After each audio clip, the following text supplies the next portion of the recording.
हमारे दोनों बड़े बेटे कनाडा में सेट हो गए जी। बड़ी बहू कुछ महीने पहले कनाडा में चली गई और वहां अपना घर संभाल रही है। और छोटी बहू शिका कहती है कि हमें छोड़कर कहीं नहीं जाएगी, ये रहकर हमारी सेवा करना चाहती। आज के जमाने में इतनी गुणी और संस्कारी बहू मिलती है कहीं? सच कहो तो हमारी बहुएं बेटे से कम नहीं है।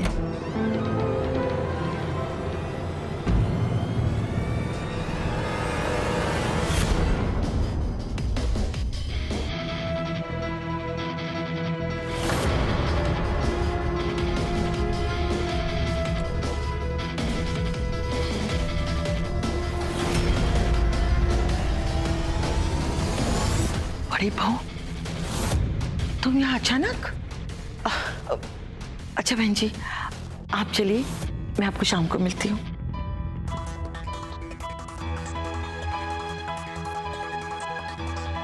अरे अनामिका दीदी,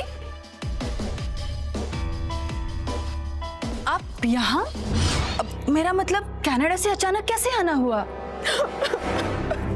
क्या हुआ बड़ी बहू, सब ठीक है ना? कुछ ठीक नहीं है मम्मी जी। जब से मैं कनाडा गई हूँ जीना ही भूल गई थी, दम घुटने लगा था मेरा वहाँ। लेकिन ऐसा क्या हो गया वहाँ? मेरी तो राजीव से हर रोज दूसरे तीसरे दिन तो बात होती रहती है, वो तो कहता है कि सब ठीक है। नहीं मम्मी जी, राजीव आपसे झूठ बोलते हैं। हम दोनों के बीच में कुछ भी ठीक नहीं है। जब से मैं कनाडा गई हूँ हमारे बीच में छोटी छोटी बातों पे झगड़े होते डेली, और आजकल तो राजीव जी ने मुझ पे हाथ भी उठाना स्टार्ट कर दिया था। कैसे ये सब बर्दाश्त करती, इसलिए मैं किसी को बिना बताए इंडिया आ गई।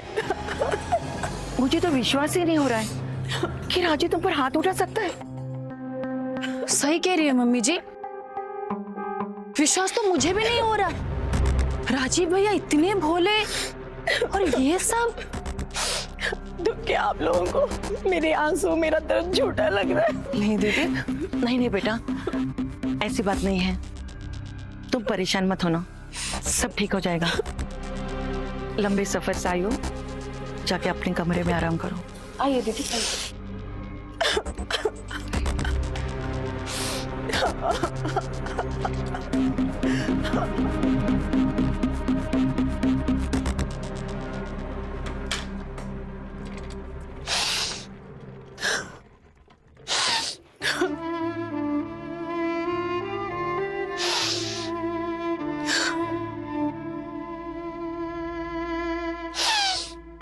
आप रोइए मत दीदी।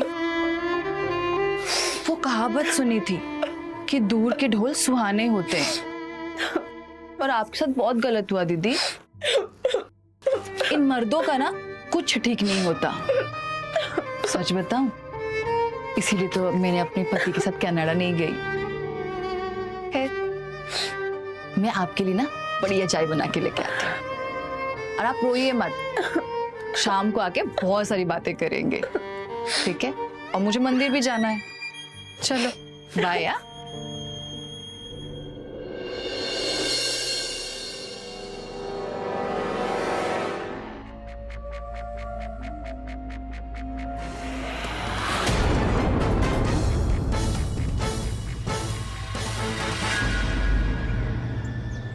राजीव बेटा, ये बात ठीक नहीं है। क्या जरूरत थी बहू से लड़ाई झगड़ा करने की? कोई अपनी पत्नी पर हाथ उठाता है क्या? क्या यही संस्कार दिया हमने तुझे? मुझे नहीं पता माँ कि अनामिका ऐसा क्यों बोल रही है। वो जब से कनाडा आई थी छोटी छोटी बातों पर मुझसे लड़ा करती थी, और भला मैं उसके ऊपर हाथ क्यों उठाऊंगा? देख बेटा, पति पत्नी के बीच थोड़ी बहुत तो खटपट होती रहती है, लेकिन पत्नी को बनाने का काम पति का होता है। इसलिए तो अनामिका से बात कर और उसे मना, उसे वापस अपने पास कनाडा बुलाओ, ताकि तुम दोनों साथ में खुश रहो। ठीक है माँ, मैं अनामिका से बात कर लूंगा। मैं रात को फोन करता हूँ। ठीक है बेटा, अपना ध्यान रखना। बाय।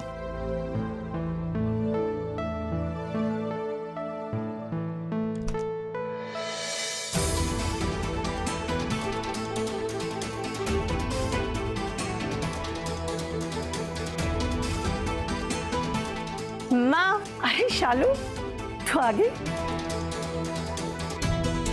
किसी इतनी जल्दी आ गए? ससुराल में दिल नहीं लगता है तो आ गई ना अपनी माँ के पास रहने। चल अच्छा हुआ, माँ को भी आराम मिलेगा। अरे माँ, ये सब छोड़ो। मैंने सुना अनामिका भाभी कनाडा से वापस आ गई। आखिर चक्कर क्या है?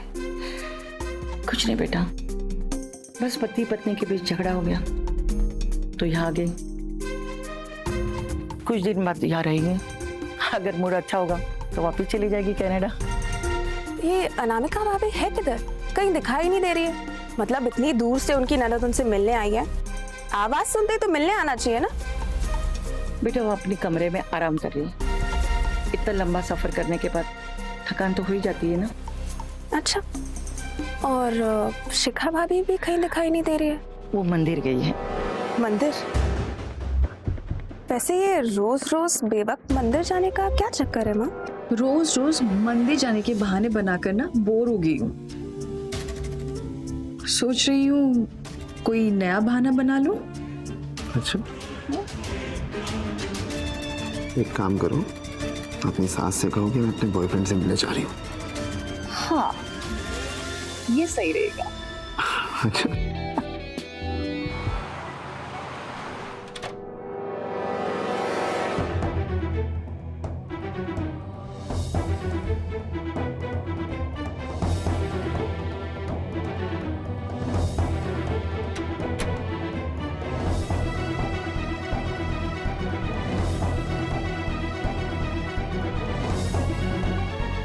अरे कौन हो भाई, क्या काम है? एसी मैकेनिक हूँ। फोन आया था मुझे मैडम का कि ठीक से एसी नहीं चल रहा है। कौन मैडम? नाम वाम पता है मैडम का? इन्हें मैंने बुलाया है। अनामिका भाभी, कैसी हैं आप? मैं तो ठीक हूँ, तुम कैसी हो? मुझे जैसे ही पता चला ना कि आप कनाडा से वापस आ गई, मैं तुरंत आपसे मिलने आ गई। और मैं कनाडा से कोई मेडल जीत के नहीं आई हूँ जो तुम इतना खुश हो रही हो। मम्मी जी, वो मेरे कमरे का एसी है ना, चल नहीं रहा है, तो मैंने इनको ठीक करने बुलाया है। हाँ हाँ बेटा, बनवा लो। काफी दिन से बंद भी पड़ी थी, गंदगी भी जम गई होगी। जाओ बेटा बनवा लो।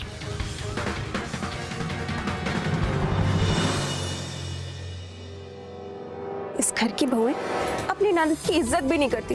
इतनी दूर से आई हूँ मिलने, ऊपर से ठीक से मिली भी नहीं और टेढ़ा मुंह बना के चली गई। तू भी ना शालू, छोटी छोटी बातों का बत्तखगण बनाती रहती हूँ। चल जा रसोई में 2 कप चाय बना के ले आ। जा।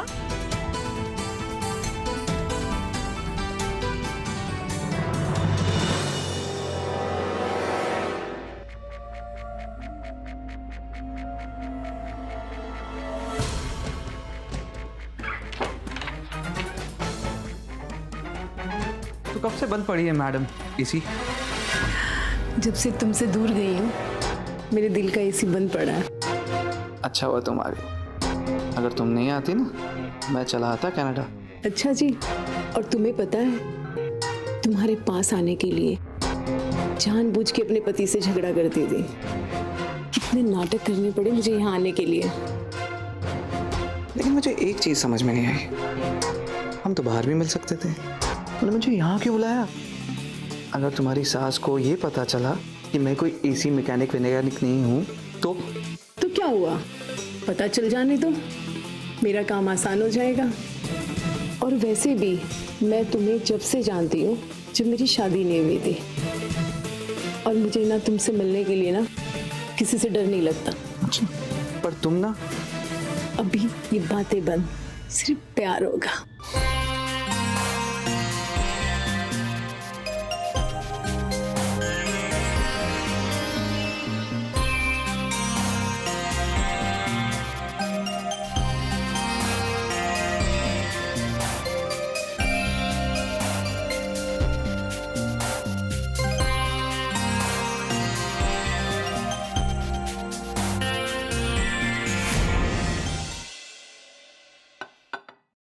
सुबह से शाम हो गई माँ, अभी तक ना शिखा भाभी मंदिर से घर आई है और ना ही अनामिका भाभी का एसी ठीक हुआ।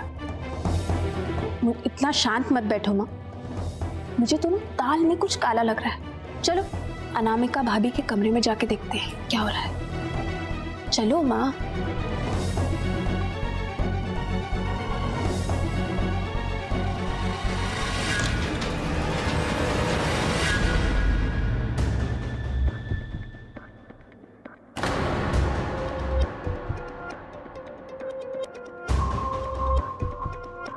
लो हो गया मैडम जी, सिर्फ जाम हो गया था।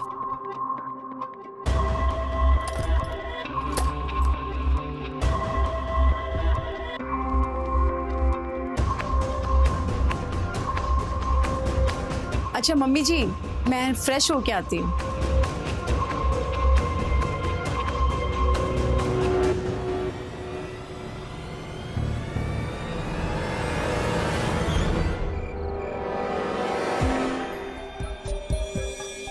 माँ, मंदिर तो हम लोग भी जाते हैं, इतना समय थोड़ी लगता है पूजा पाठ करने में। शाम के 7 बज रहे हैं और अब तक शिखा भाभी का कोई अता पता नहीं है। इतने मन से याद करेंगी तो मैं आ ही जाऊंगी ना दीदी जी।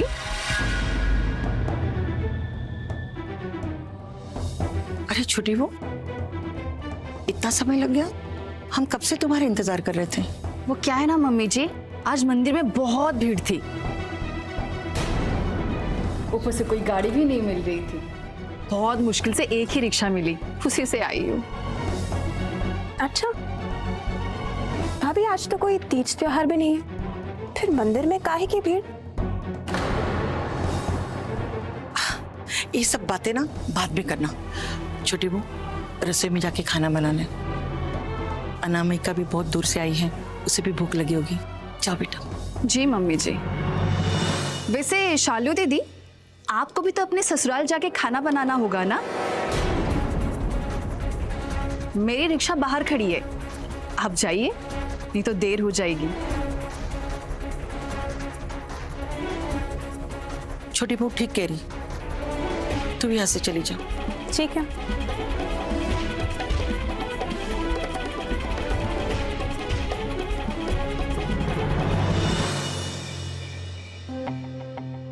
अगर ठीक समय पे हमें पता नहीं लगता कि हमारे कमरे में कोई आ रहा है, तुम्हें पता है हम कितनी बड़ी प्रॉब्लम में फंस जाते हैं। जिस तरह से तुम्हारी सास और ननंद अचानक से कमरे में आई थी ना, मुझे तो ऐसा लग रहा था वो यही देखने आई थी कि कमरे में आकर चल क्या रहा है। खैर छोड़ो। अच्छा सुनो, तुम्हारे आने की खुशी में एक पार्टी रखी है कल, आना जरूर। ओके ठीक है, अभी हम कल मिलते हैं। Okay, bye. Good night.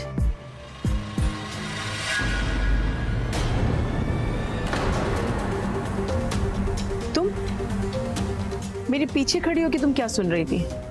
आपकी बातें सुन रही थी दीदी। वैसे आप फोन पर बोल रही थी, कुछ गड़बड़ हो जाती? कैसी गड़बड़ दीदी? तुम ना अपने काम से काम रखा करो, दूसरों के काम में ना टांग मत अड़ाया करो, ठीक है? Good night.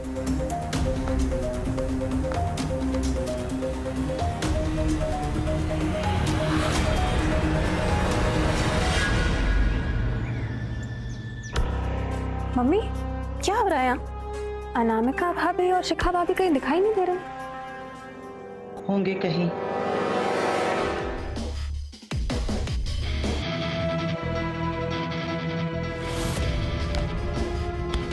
अरे बड़ी बहू, कहीं बाहर जा रही हो? हाँ मम्मी जी, मार्केट जा रही हूँ, थोड़ी देर में आ जाऊंगी। अरे भाभी, ऐसे कपड़े पहन के मार्केट कौन जाता है? मैं तो हमेशा ऐसे ही जाती हूँ। हाँ, आपका पता नहीं। वैसे भी आपकी मार्केटिंग तो सरोजनी नगर से हो जाती है ना, तो वहाँ आपको सज के जाने की जरूरत नहीं पड़ती है। अरे छोड़ो बहू, क्या बातें कर रहे हो? इसकी तो ना आदत है इधर उधर बातें करने की। अच्छा बहू, कल राजू का फोन आया था, वो कह रहा था कि उसे कॉल किया था और तुमने उठाया नहीं। मम्मी जी, जब उनका फ़ोन आया था ना, मैं सो रही थी, फ़ोन नहीं उठा पाई। अब मैं मार्केट जाके आ जाऊँ, आके बात कर लेती हूँ राजीव जी से, ठीक है?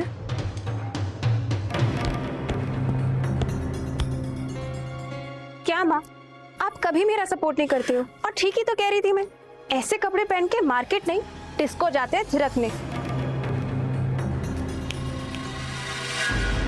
और मम्मी जी, मैं प्रवचन सुनने जा रही हूँ, शाम तक आ जाऊंगी। अरे भाभी रोकिए, मम्मी हम भी चलते हैं ना प्रवचन सुनने, चलिए। वो क्या है ना शालू दी, प्रवचन यहाँ से काफी दूर है, वो भी खुले आसमान के नीचे। आप और मम्मी जी क्यों परेशान हो रही है? मैं जा रही हूँ ना, प्रवचन की डीवीडी ले आऊंगी, घर पे बैठ के सुन लेना। चलो मैं चलती हूँ, ठीक है? घोर कलयुग है मम्मी, घोर कलयुग। ये शिखा और अनामिका भाभी अकेले अकेले निकल गए, कुछ तो गड़बड़ है। शालू, तो आजकल ना बहुत सीरियल देखने लगी, बेवजह मेरी बहुओं पर शक करती रहती। चल अंदर आ, मेरे सर में बाम लगा दे, बहुत सर दर्द हो रहा है। आ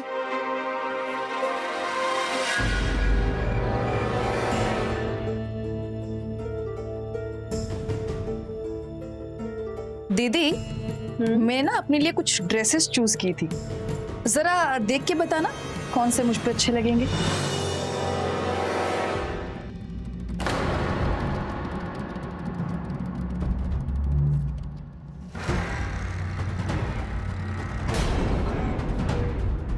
क्या हुआ दीदी, आपके चेहरे का रंग क्यों उड़ गया? ओह सॉरी, गलती से ये वाली फोटो निकल गई। वैसे आपका बॉयफ्रेंड काफी स्मार्ट है। वो क्या है ना दीदी, आज मैं बाहर गई थी, आप दोनों को साथ में देखा तो सोचा एक फोटो ले लूं।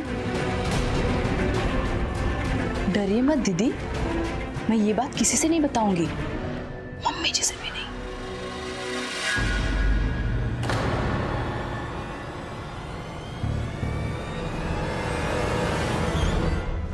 वैसे पिंक ड्रेस में तुम भी अच्छी लग रही थी, कहो तो फोटो दिखाऊं तुम्हें?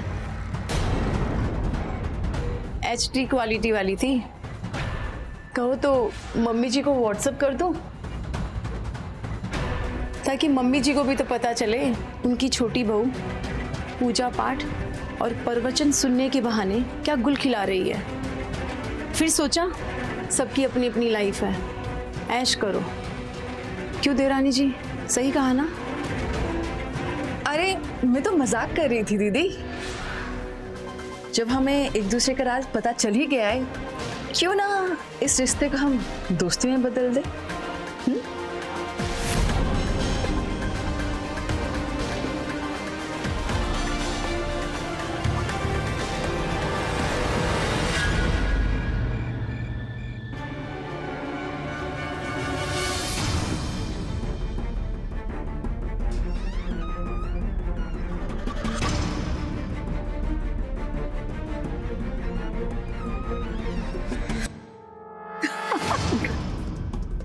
मम्मी जी ना नींद की दवा लेके सो रही है, तो अभी कोई टेंशन नहीं है। तो फिर देर किस बात की, चलो रातें रंगीन करते हैं।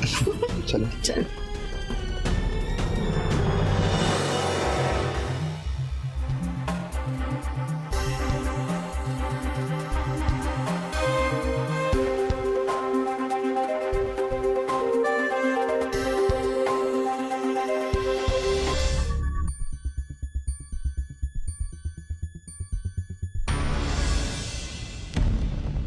शिखा, मजा आया ना? बहुत मजा आया दीदी, घर पे बुलाने का आइडिया आपका जो था। कैसा रहा मेरा प्लान? बहुत अच्छा। अच्छा तो अभी हम लोग चलते हैं, कल मिलते हैं, ठीक है?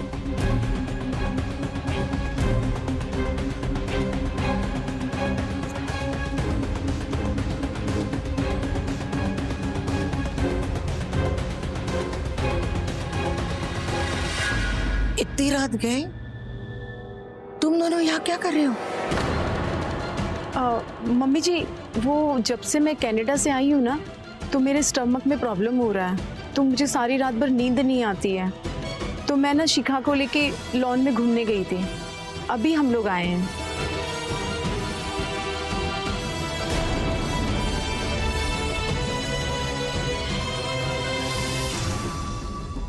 हमारे घर में कोई आदमी आता जाता नहीं है, फिर ये मर्द का रुमाल यहाँ कैसे आया? किसका है ये? अरे मम्मी जी, ये रुमाल तो हमारा ही है। वो क्या है ना, जब से प्रवचन सुन के आई हूँ तब से सर्दी हो गई है और मेरे ही हाथ से गिर गया होगा मेरा ये। लेकिन मम्मी जी, इस टाइम पर आप यहाँ क्या कर रही हैं? दरअसल बेटा मुझे नींद नहीं आ रही थी और मैं नींद की दवाई खाना भूल गई, तो आँख खुल गई। दवाई लेने के लिए मैं यहाँ पानी लेने आई थी तो तुम दोनों को यहाँ देखा। कोई बात नहीं मम्मी जी, आप रूम में जाके आराम कीजिए, मैं आपके लिए पानी लेके आती हूँ। ठीक है? ठीक है बेटा।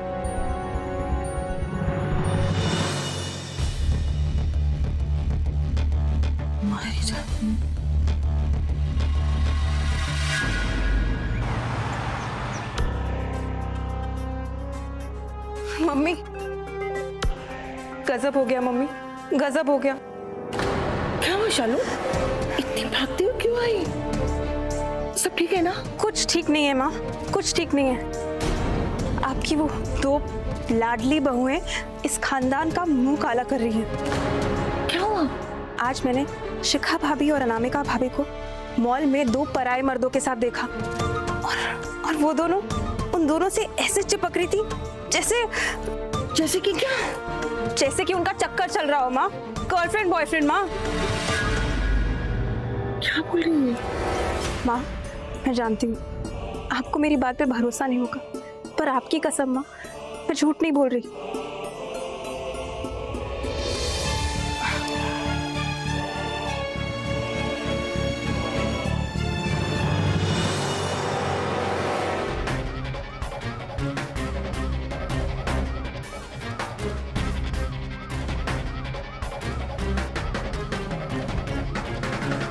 क्या हुआ मम्मी जी, आप हमें ऐसे क्यों देख रही हैं? तुम दोनों मॉल में किसके साथ घूम रहे थे?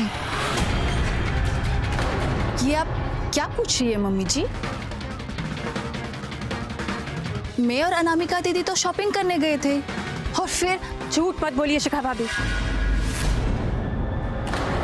मैंने आप दोनों को मॉल में उन दो पराये मर्दों के साथ देखा है। मेरे पीठ पीछे इतना सब कुछ चल रहा है इस घर में और मुझे पता भी नहीं। क्या रिश्ता है तुम लोगों का उन मर्दों के साथ? बोलो। बॉयफ्रेंड, हम दोनों के बॉयफ्रेंड है वो।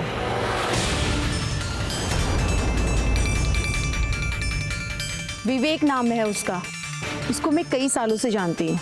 विवेक के पास जॉब नहीं थी तो मेरे माँ बाप ने आपके बेटे से मेरी शादी कर दी और शादी करने के बाद भी आज भी हमारा प्यार चल रहा है और ऐसे ही चलता रहेगा। अपने प्यार के लिए मैं राजीव से लड़ झगड़ कर कनाडा से यहाँ आई हूँ। मोहित मेरा बॉयफ्रेंड। हम काफी टाइम से एक रिलेशनशिप में हैं और ये बात आपके बेटे विनोद को भी पता है। क्या हुआ मम्मी जी? वो क्या है ना, शादी के बाद मुझे पता चला कि आपका बेटा शारीरिक रूप से कमजोर है।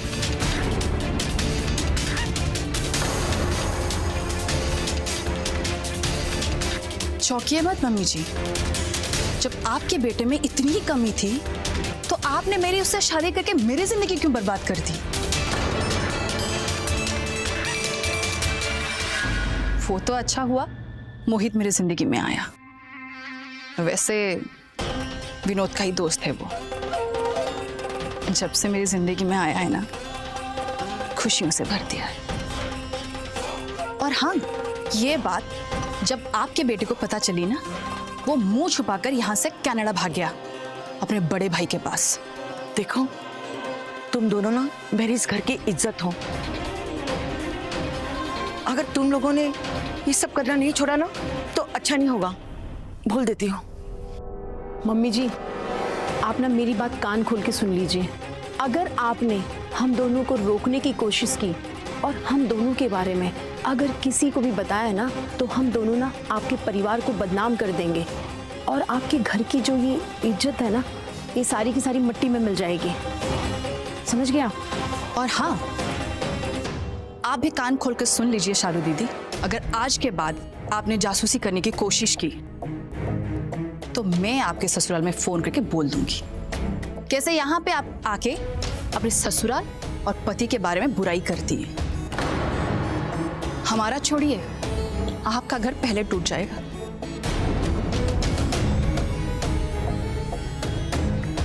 माँ, मैं चलती हूँ।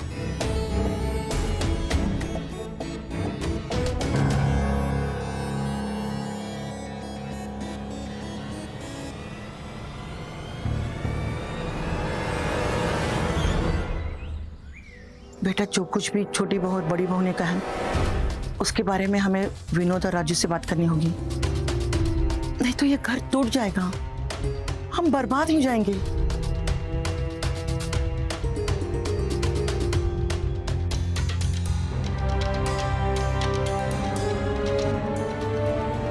राजू बेटा, मुझे तुम्हें और विनोद से एक जरूरी बात करनी है।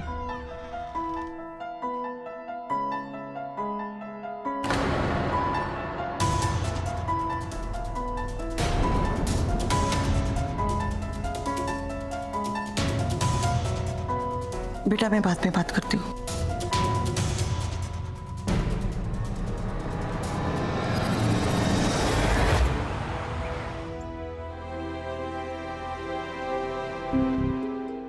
कौन हो आप लोग? फ्रेंड है, आई मीन बॉयफ्रेंड है। नमस्ते आंटी जी।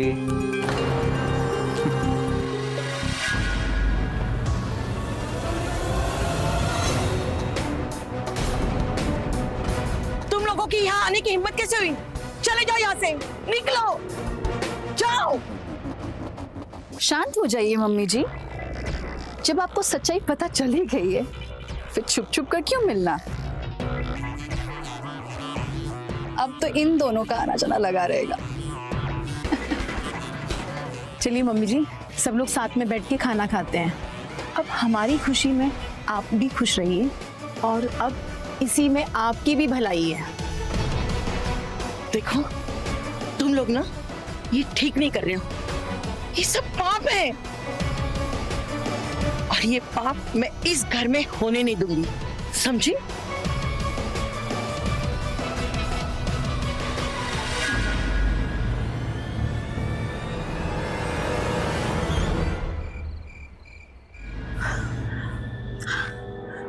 जो कुछ भी हो रहा है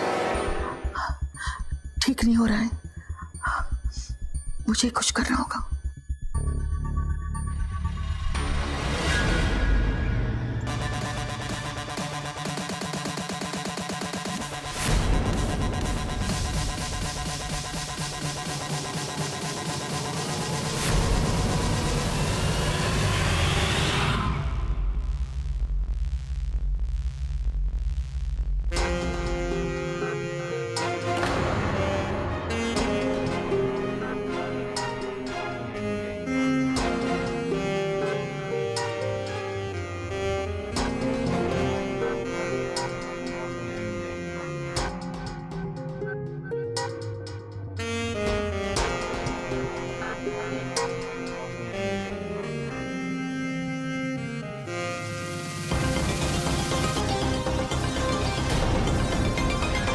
शालू बेटा, शिखा और अनामिका को रोकना होगा, बात हद से ज्यादा निकल चुकी है।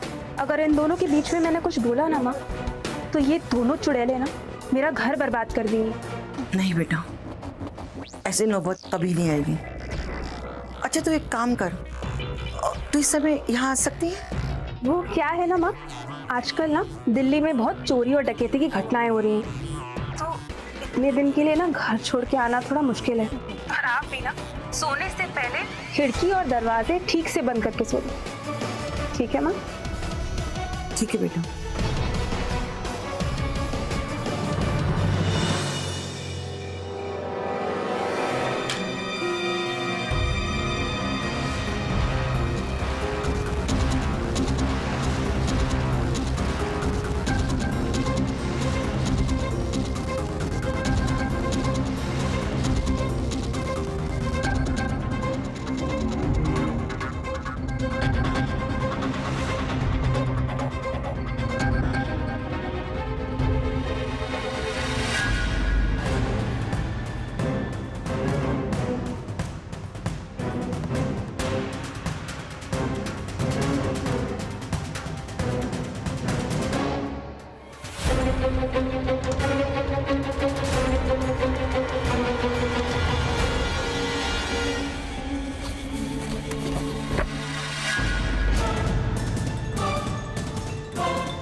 मम्मी जी।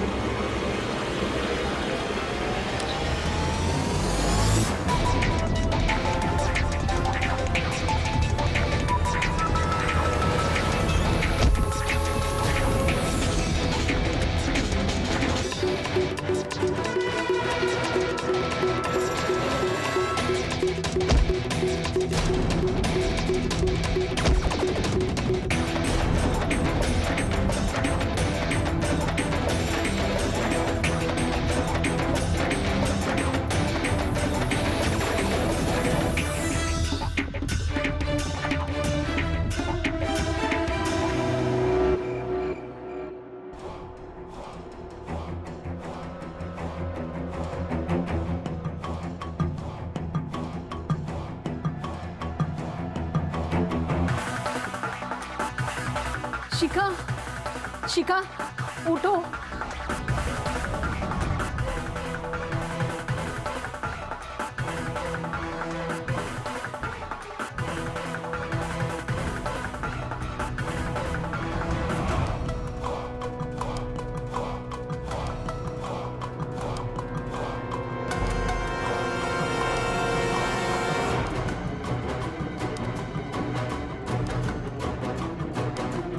मम्मी जी,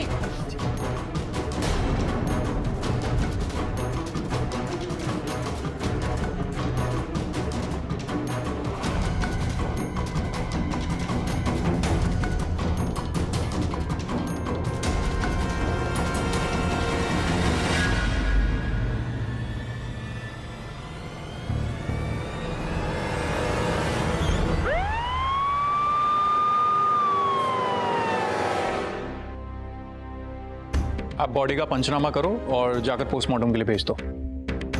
यस मैडम। मम्मी जी की आवाज सुनकर जैसे ही हम उनके कमरे में गए, चोर ने थोड़े से उनके सर पे वार कर दिया। और जब हमने उन्हें रोकने की कोशिश की तो दूसरे चोर ने हम पे रॉड से वार कर दिया और हम बेहोश हो गए। जब होश आया तो मम्मी जी, आजकल दिल्ली में चोरी के साथ साथ कत्ल की वारदातें बहुत बढ़ गई हैं। आप चिंता ना कीजिए, हम पूरी कोशिश करेंगे उन चोरों को जल्द से जल्द पकड़ने की।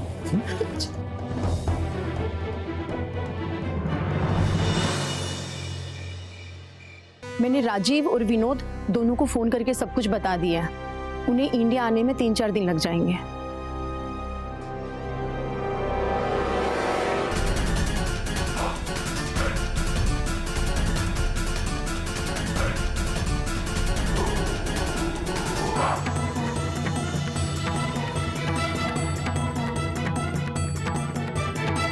तुम यहाँ क्या कर रही हो? तुम्हारी हिम्मत कैसे हुई यहाँ आने की? निकल जाओ। तुम दोनों को सजा दिलाए बिना मैं कैसे जा सकती हूँ? इंस्पेक्टर साहब,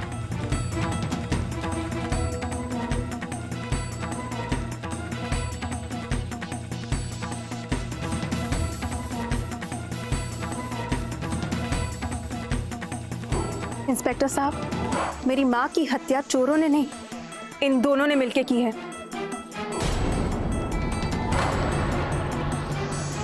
तुम्हारा दिमाग खराब है? क्या बकवास कर रही हो तुम? इंस्पेक्टर सर, ये ननद कम दुश्मन ज्यादा है। प्रॉपर्टी और पैसों के लिए ना हम दोनों के पीछे हमेशा पड़ी रहती। ड्रामा बंद करो अपना। पुलिस को सारी सच्चाई पता है। मुझे कल रात माँ का फोन आया था और उन्होंने मुझे सब कुछ बता दिया।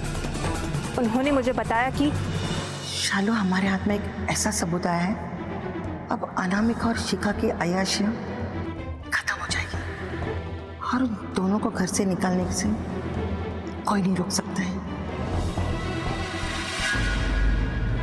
अच्छा, यही होगा कि आप दोनों अपना जुर्म कबूल कर लें। इंस्पेक्टर साहब, ये झूठ बोल रही है। मनगढ़ंत कहानी से आपका समय बर्बाद कर रही है। अच्छा हवलदार,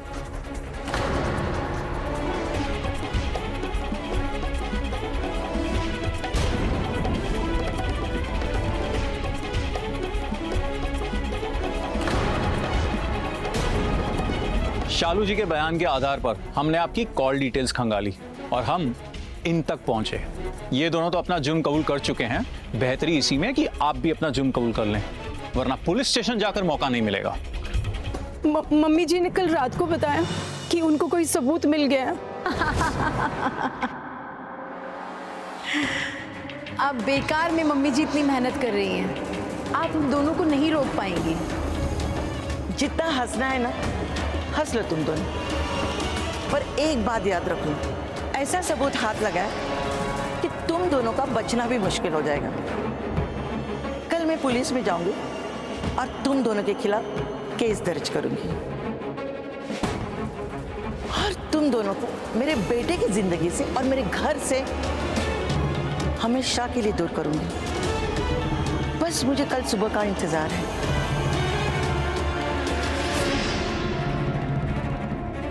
सबूत? कौन सा सबूत? हमें नहीं पता था कि वो सबूत क्या है, बस पुलिस के हाथ लगने से पहले हमें मिटाना था। फिर हम विवेक और मोहित को घर पे बुला रहे और फिर गुड़िया का कॉन्फिडेंस देख के हम दोनों भी घबरा गए थे। अभी कैसे भी करके हमें सारे सबूत मिटाने होंगे, नहीं तो हम सब तकलीफ में पड़ जाएंगे। लेकिन हम लोग कर भी क्या सकते हैं? अरे दिल्ली में चोरी की घटनाएं होती रहती हैं। अगर चोरों के हाथ से गुड़िया मर भी जाएगी तो किसी को कुछ पता भी नहीं चलेगा। हाँ, इसे कहते हैं एक तीर से दो निशाने। वैसे हम लोग पर कोई डाउट भी नहीं करेगा और बुढ़िया के खत्म होने के बाद सुकून की जिंदगी जिएंगे। अरे तुम दोनों क्यों घबरा रहे हो? किसी को कुछ पता भी नहीं चलेगा। मेरे पास एक सॉलिड प्लान है। मम्मी जी के सोने के बाद उनके रूम की खिड़की की कुंडी मैंने ढीली छोड़ दी थी ताकि मोहित और विवेक अंदर आ सके। मम्मी जी के खत्म होते ही हमने उनका फोन चेक करना शुरू किया।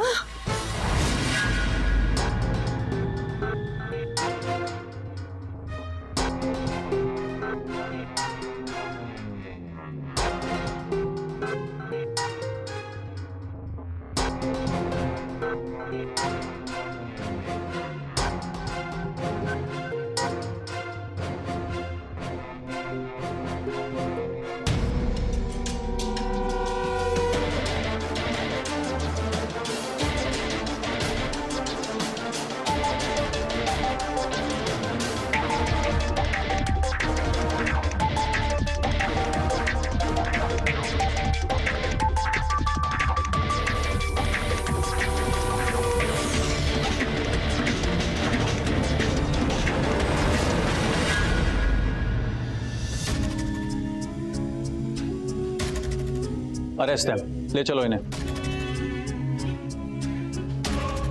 अगर तुम दोनों को अय्याशी करनी थी तो डिवोर्स लेके अलग हो जाती।